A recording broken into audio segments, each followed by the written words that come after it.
from the mom vlogger abuse case in Utah. Ruby Franke and her business partner, Jodi Hildebrandt, pleaded guilty to 4 counts of aggravated child abuse and are sentenced up to 60 years in prison. Earlier today, we listened to Kevin Franke's police interview, followed by Jailhouse calls by Ms. Franke.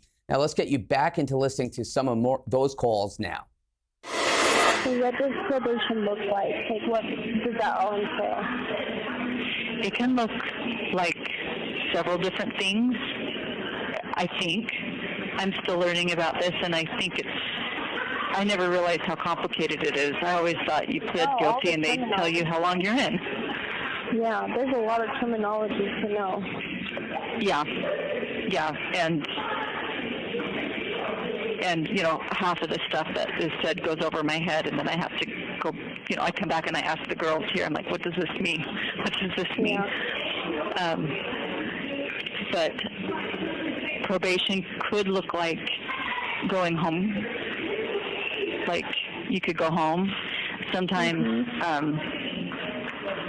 you know, it might look like going home with restrictions, like you can go home, but you need to live with somebody who's responsible and you can't be around certain people. Like, they may say you could go home if your parents agree to house you, but you can't go home to where your kids are living. It could look like something like that. Or it could look like something where I have an ankle monitor. Or it could look like you can go home if you pay a $10,000 fine. Or maybe it could look like instead of serving the rest of your time, we'll give you some good time and you can go home in half the time. Or so I think that probation, getting off on probation, I think looks like there's several different ways that could happen. Oh, I see. That's good to know. Yeah. And is that usually after you've already served some time then? Say that one more time. That's after you have served some time? Yeah. Yeah. And I don't know what that is going to be. I don't know if it's... One of the girls said that it would be for me 6 months, but I've also heard it could be 4 years, and some people serve several years before they ever see their probation board. So I'm really still, I mean, I could be in there 4 years, I could be in there 30. Like, I really don't know. Yeah. And that will come in February? On February 20th. Okay. Yeah.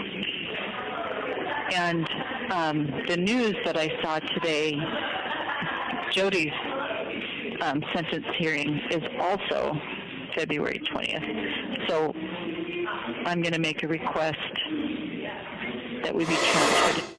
Okay, so let's get some final thoughts about what we just saw. Jailhouse call there. Mike Corbenix in the studio with me.